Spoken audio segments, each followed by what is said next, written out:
भगवते वासुदेवाय। ॐ नमो भगवते वासुदेवाय। ॐ नमो भगवते वासुदेवाय। नारायणं नमस्कृत्य नरं चैव नरोत्तमं देवीं सरस्वतीं व्यासं ततो जयमुदीरयेत्। शिन्वितं स्वकथा कृष्णा पुण्यश्रवणकीर्तनः हृदयन्तस्थो हि अभद्राणि विदुनोति सुहृत्सतम्। नष्टप्रायेषु उपद्रेषु नित्यं भागवत सेवय भगवते उत्तमश्लोके भक्तिर्भवति नैस्तिकी। Reading from Srimad Bhagavatam, Canto 4, Chapter 29, and the verse 29. Quasit puman quasischa sri quasinnobhyam andadihi devo manusyastirayagva yadha karma gunam bhavaha.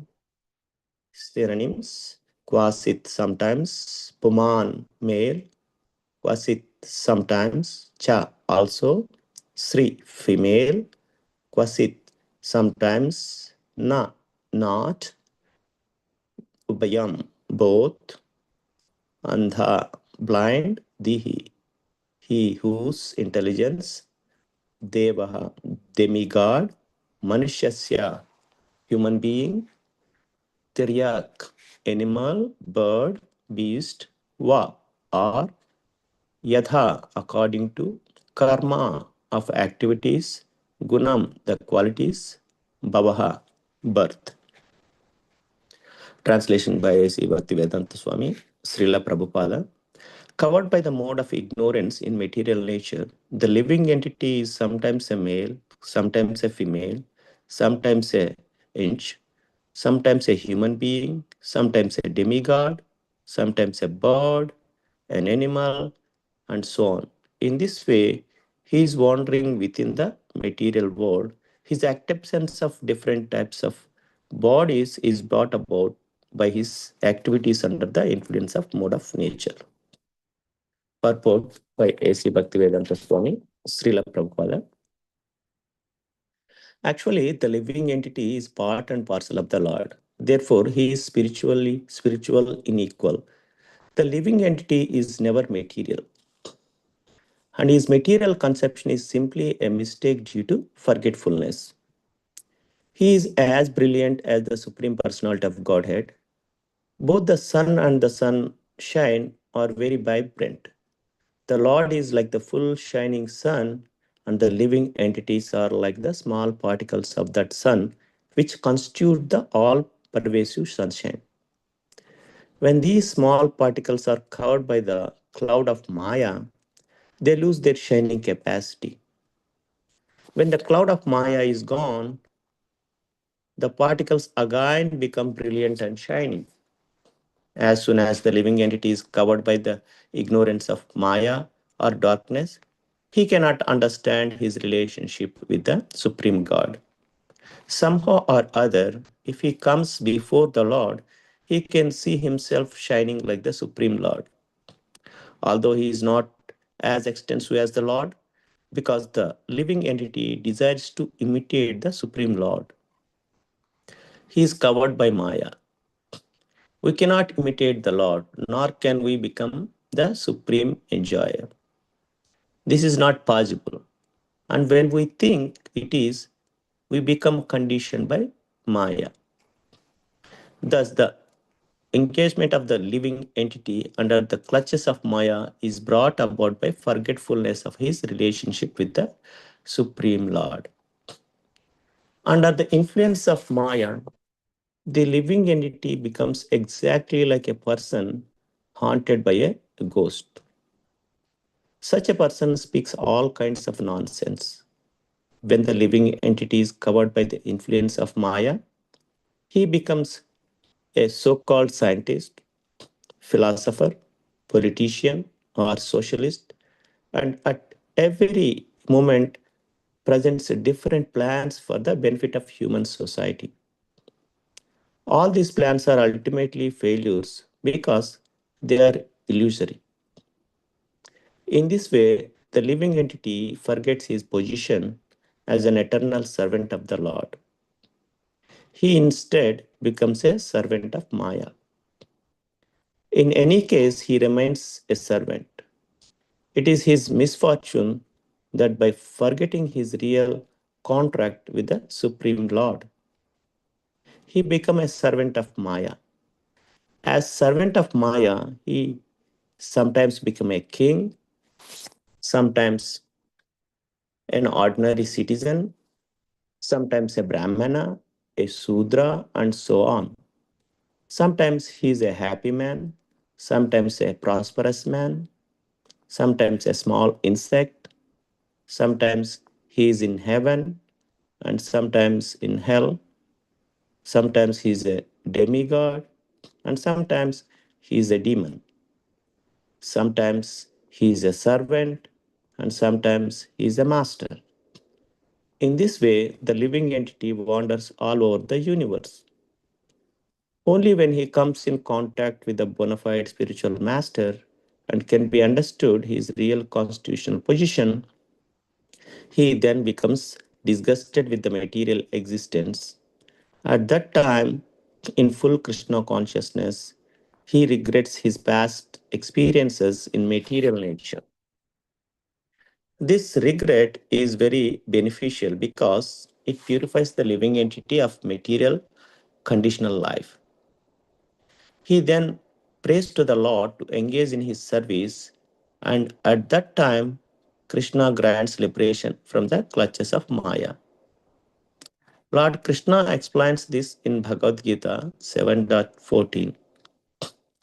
Daivi hesha gunamayi mama maya durattayaya mama eva prapadyante mayam etam tarantate. This divine energy of mind, consisting of the three modes of material nature, is difficult to overcome. But those who have surrendered unto me can easily cross beyond it. Only by the grace of Krishna can one get out of the clutches of Maya. It is not possible to get out by mental speculation or other activities. When the living entity understands his real position by the grace of Krishna, he keeps himself away fit in Krishna consciousness and act accordingly. Thus, he gradually becomes completely free from the clutches of Maya. When he is strong in Krishna consciousness, Maya cannot touch him. In this way, in the association of Krishna conscious devotees, the living entity can get free from the contamination of material existence. In this connection, Srila Krishnadasa Kaviraja Goswami says, Tate Krishna Bhaje Kare Gurura Sevana Maya Jalachute Paya Krishnera Charana. In the Krishna conscious state, the living entity engages in devotional service under the direction of spiritual master. In this way, he gets out of the clutches of Maya and takes shelter under the lotus feet of Lord Krishna. Chaitanya Charitamrita Madhyagulla 22.25. Nama Om Vishnu Padaya Krishna Prastaya Bhutale Srimati Bhakti Vedanta Swami Iti Namine Namaste Saraswati Deve Gauravani Pracharine Nirvishesha Sunyavadi Pachyatya Deshatarine जय श्री कृष्ण चैतन्य प्रभु नित्यानंद श्री अद्वैत गदाधर शिवासादि गौर भक्त वृंद हरे Krishna Krishna Krishna Hare Hare Hare Ram Ram Ram Hare Hare. I would like to seek blessing from all the assembled Vaishnavas and thank you for an opportunity to purify myself. Please forgive me for any shortcomings. So we are in the Canto 4, the creation of the fourth order, and the chapter 29, and its name talks between Narada and King Prachina Barhi. So here Narada is explaining to Prachina Barhi about the Puranjana, a allegorical story where the living entity transmigrates according to his own work into different types of bodies, which may be a animal or human or a demigod.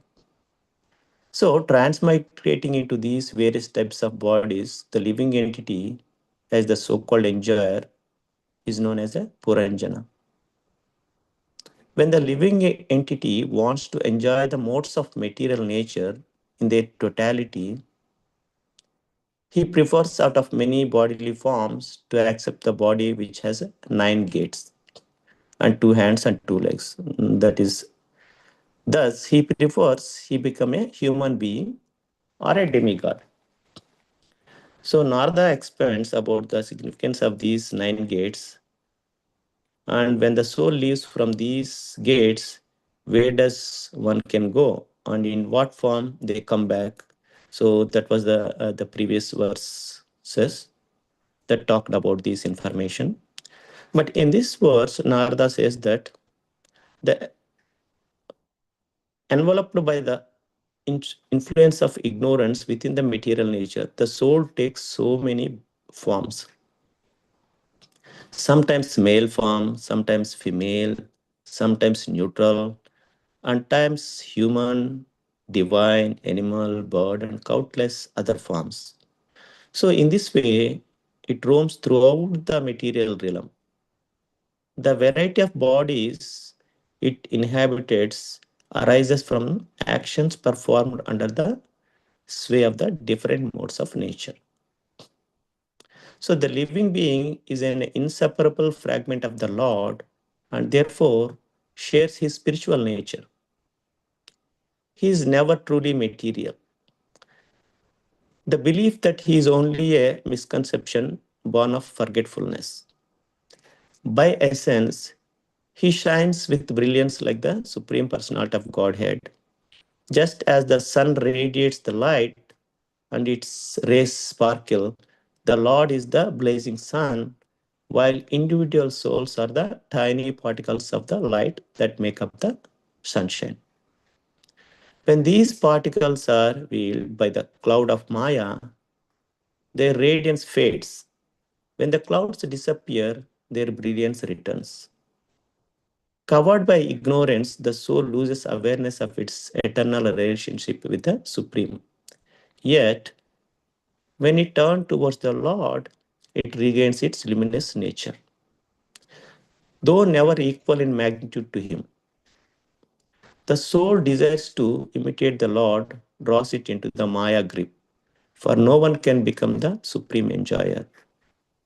This mistaken ambition leads to bondage, and the soul entrapment in Maya arises from forgetting its eternal connection with the Supreme.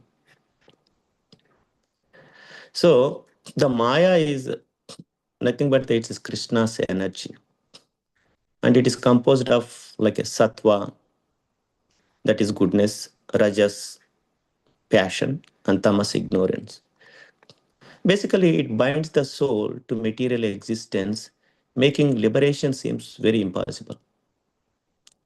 So even great scholars or scientists or philosophers, no one can escape this Maya by their own effort because it is very divine and it is beyond the human control.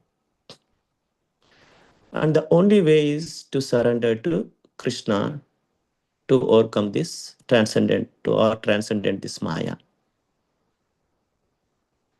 So this surrender means recognizing supreme as a recognizing God as a supreme Lord and depending on his protection and engaging always in his service.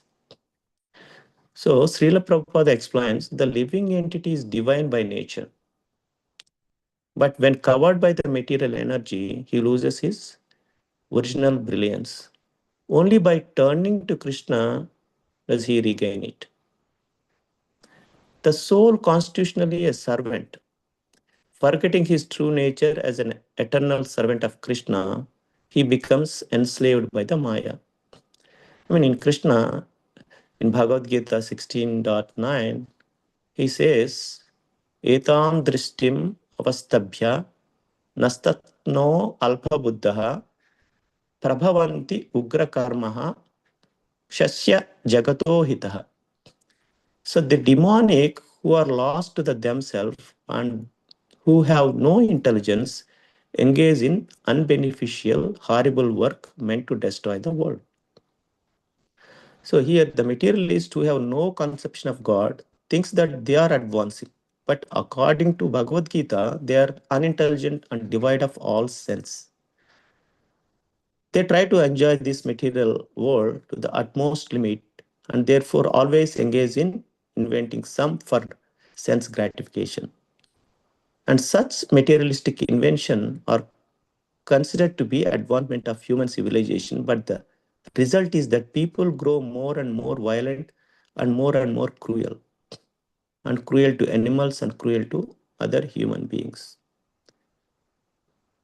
Nowadays, everywhere in the world, people are habit of eating meat and habit of hunting. So they hunt the deers and other animals. They eat their meat and they do taxidermy to the animal heads and they display these heads on the walls and show to others as an achievement. And they don't have the concept of karma. And many people are in the ignorance that the God created all animals to provide a food to the humans. They don't understand how much pain they are causing to other jivas. So, because of the three modes of bondage, the soul takes birth after the birth in various species, depending on the karma. And it is also explained in 2.13 Dehinosmi yada dehe kaumaram yavvanam jara tada dehantara praptir dhiras tatra muhyati. Since every living entity is an individual soul, each is changing in his body every moment. Sometimes manifesting as a child, sometimes as youth, sometimes as an old man, yet the same spirit soul is there and does not undergo any change. This individual soul finally changes the body at the death and transmigrate into another body. And since it is sure to have another body in the next birth, either material or spiritual. So this verse, Krishna clearly states that there is a transmigration of soul from one body to other body until it get liberated. But when the soul regrets his wasted journey through the material existence, that repentance purifies him. He then prays for service to the Lord. Krishna promises liberation to such devotees, and it states clearly in 10.10. Esham satata yuktanam bhajatam priti purvakam dadami buddhi yogam tam yena mama upayanti te. So to those who are constantly devoted to serving me with love, I give the understanding by which they can come to me. So Krishna says in 5.13, Tadvitti pranipatena pariprasnena sevaya upadekshanti te gnanam gnana tattva darshanaha. Just try to learn the truth by approaching the spiritual master. Inquire from him submissively and render service unto him. The self-realized souls can impart the knowledge unto you because they have seen the truth. So in conclusion, here the death is inevitable for anyone who is born on this earth. No one can carry material wealth when leaving the body. Only the pious activities performed in this life accompany the soul. We must keep this in mind and act accordingly. And by the mercy of the spiritual master, one can attain the mercy of Krishna. So, therefore, one should serve the spiritual master and acquire the transcendental knowledge which leads to the liberation from the cycle of birth and death. One should not waste his valuable time in accumulating more wealth, social position, or respect. In Shishtastakam, Chaitanya Mahaprabhu says, Nadhanam, Najanam, Nasundarim, Kavitam va Jagadisha Kamaye, Mama Janmani Janmanishware, Bhagavat Bhakti Rahiviktukwai. So with this I conclude. Vancha kalpatarubhya kripa sindhubhya evacha patitanam pavanebhyo vaishnavebhyo namo namaha. Sri Krishna Chaitanya Prabhu Nityananda